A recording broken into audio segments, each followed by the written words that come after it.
everyone, it's unkleDestiny back with you today. My voice may sound a little different at the moment. That's because I've been dealing with an asthma attack. So, had a lot of coughing. So I'll try to keep that as much out of the video as I can. But it's time to go ahead and get the reading for the month of December. As we bring this calendar year 2016 to a close, it's good to know what this rest of this year, the remainder of this year has for us. And once again, we'll be doing a video for New Year's and the month of January at the end of this next month. So let's go ahead and get the ancestors in and see what they have to say about the month of December.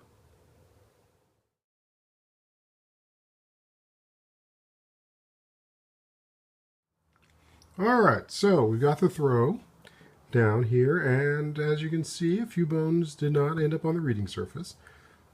Those that don't are part of the reading. So our main three bones, as usual, are these three large ones. And what I'm seeing for these, this one is home, this one is family, and this one is work. So, we'll begin here with the bulk of the bones, which is here about home. We've got a lot of support issues. We've got a lot about home. We've got a lot of support. And we've got a lot of the rib bones, including the broken ones. We've also got the quartz crystal and the copper piece here. Now, what makes this significant is that there's this very strong spiritual element to this, that the higher forces, the deities that you believe in, that the ancestors that you believe in, that these spirits, both of positivity and negativity, are all involved here. There's a lot of spiritual energy being called into your home life. Now, the fact that we also have the quartz crystal here talks a lot about memory. The memories that are held up, the memories that are held around home. And then, as I said, we have the support bone. Now, normally I don't talk much about the support bones, but in this case, the fact that the bulk of the support bones are here around home, tells me, especially with the coming month that we're dealing with, that this is not so much about the aspect of a task that you're going to be doing. This is about understanding and bringing together that aspect of support, of the home. Home is one of the biggest things for us that is about where we go to decompress, where we go to not be the face that we show outside, but the face that we show to the people that are most around us, that are most intimate.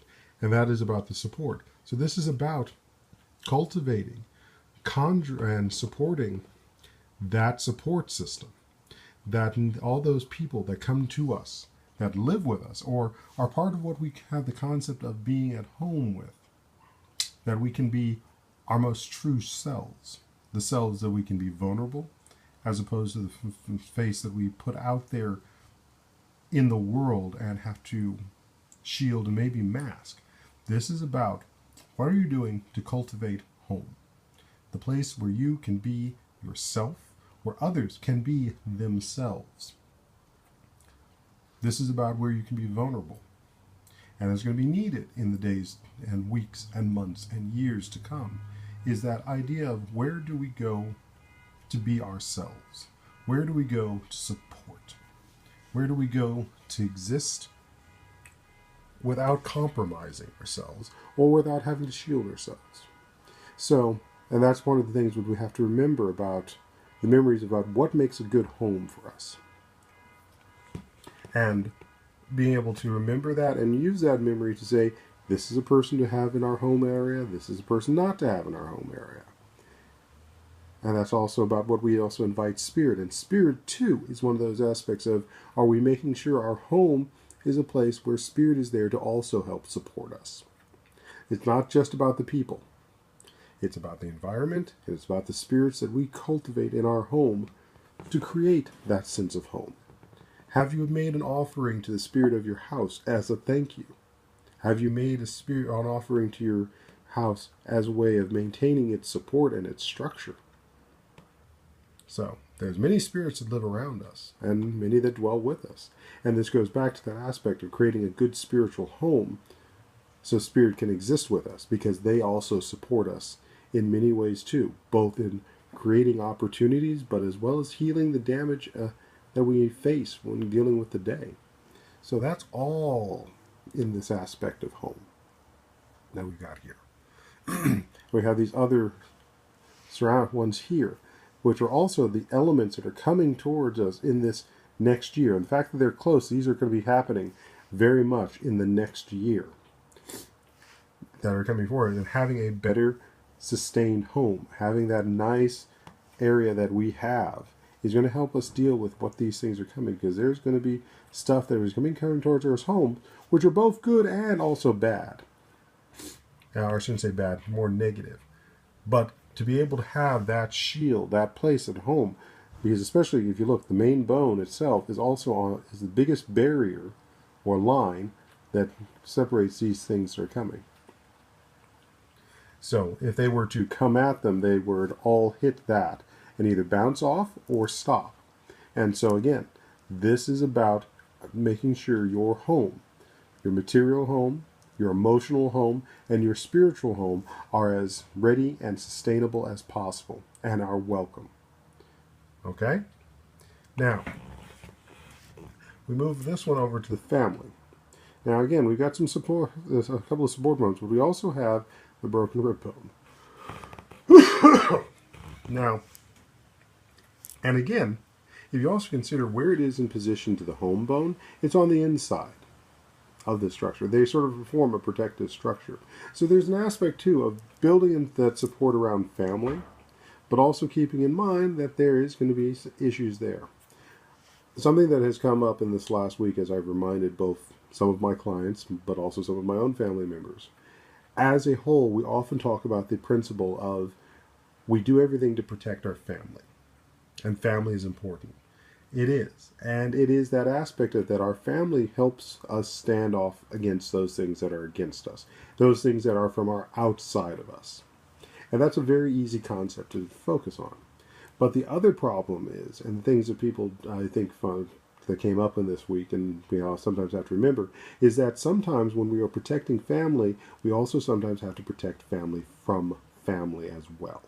That sometimes the threat is not the one that is outside us, but also inside us. And it gets messy, and it becomes difficult, because we get torn up between the issues of what is emotionally important, what is spiritually important, what is physically important, in that aspect of when is the threat inside of our family as opposed to outside. And this is where I say the container aspect is important. There is going to be issues of strife that are going to come up there. There are going to be those people that no matter what you can do, even though they're part of your family, they will cause difficulty. And they may affect your support system. Which is also why I said before, this support system here is more than just your physical family. Which is also why we seem to have more over here. This is your friends. This is the spirits. This is about what you are, who and how you're supported. Family is not just about who is in your blood.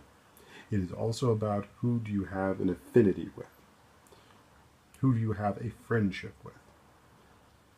Sometimes, especially as we get into this time of year, especially those people who have issues with being different religions, if not also different sexual preferences, will abandon their members of their family who are blood for those reasons.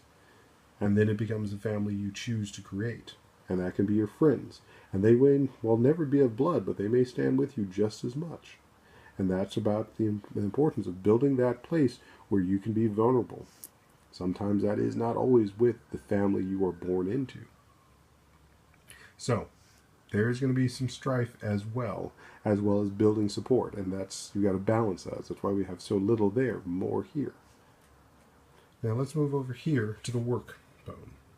This one is very simple. We also have, again, the top of the spine, or what I sometimes also consider similar to the pelvic bone.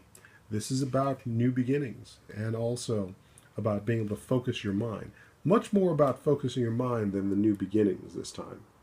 So, in this now coming month, it's going to be about how can you marshal your mental energy? How can you marshal that emotional energy to help the mental energy? What are you building? What are you working towards? There's going to be stuff coming on in your work environment that's really going to require you to be as mentally there as possible or related to it.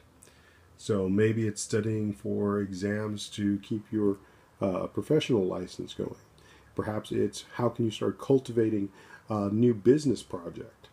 How can you start cultivating your team morale so that the projects you're going to be working on will be able to function as optimal as possible? So, but that also means that there's the potentiality of new growth too. And that's also represented in this. But more so, I'm going to suggest it's more about the mental skills and resources that you're going to be bringing into your work. Now, we also have this bone here. And it is part of the bones that allow the tail to function. Now, it's at the greatest distance from both the work and the family one. But the aspect of that this is influencing the tip of the tail. The tail in most animals is used for balance. So an element of balance is going to be coming, and it's going to be coming importantly towards family and towards work. So be on the lookout for it, but it's going to take a while to come. It's at a distance. I don't see this being more of a factor until maybe spring, if not summer. But you're looking to have balance and know that balance is coming. And perhaps that's the balance that has to be found between these two. So that's about what the spirits have to say for the month of December. This is unkleDestiny. I want to wish you a happy holiday in whatever form you practice, be it Hanukkah, Kwanzaa, Ramadan, Christmas. And on behalf of all the spirits, the ancestors, blessings to you, Ashe, and I'll see you in the new year.